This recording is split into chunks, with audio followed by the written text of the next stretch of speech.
ಅವರೇ ಯಾಕೆ ನನ್ನ ಶಿಕ್ಷೆ ಕೊಟ್ಟಿರ್ಬಾರ್ದು ದುಡ್ಡಿಗೋಸ್ಕರ. ಒಂದು ಆಡಿಲಿದ್ದ ಮೇಲೆ ಜನಗಳು ನಮಗೆ ಸಪೋರ್ಟ್ ಮಾಡಬೇಕು ಹೊರತು ಪೊಲೀಸ್ನವ್ರಿಗೆ ಸಪೋರ್ಟ್ ಮಾಡ್ತಾ ಇದ್ದಾರಲ್ಲ, ಇದು ಯಾಕೆ? ಅದು ಕಾನೂನಿಗೆ ಕ್ರಮ ಯಾರೂ ತಗೊಳ್ತಾ ಇಲ್ಲ, ಏನು ಮಾಡ್ತಾ ಇಲ್ಲ. ಅದರಿಂದ ಏನಾಯ್ತು, ಈಗ ಪುಣೆನವರು ಬಿಟ್ಟರು, ಹೋದೆ.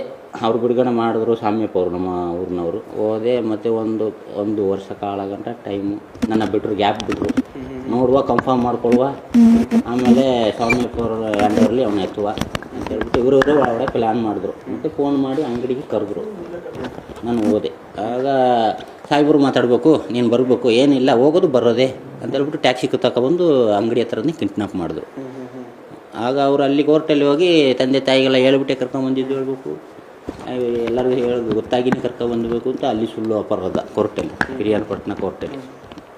ಆಗ ಬೆಟ್ಟದ ಪುರ ತಗೊಂಡೋಗಿ ಈ ಬಾಡಿ ಮಾಜರ್ ಮಾಡೋದು ಇವರು.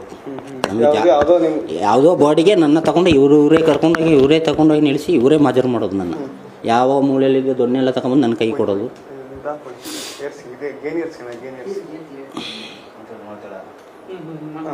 ಯಾವುದೋ ಒಂದು ಮೂಲೆಯಿಂದ ಒಂದು ದೊಣ್ಣೆಲ್ಲ ತಗೊಬಂದರು, ಅದು ತಗೊಂಬಂದು ನನ್ನ ಕೈಗೆ ಇಡಿಸಿದ್ರು. ಅಲ್ಲಿ ಹಿಂಗೆ ನಿಂತ್ಕೋ ಫೋಟೋ ತೆಗಿತೀನಿ, ಏನೂ ಆಗೋದಿಲ್ಲ, ನಾವು ಬಿಟ್ಬಿಡ್ತೀವಿ ಏನು.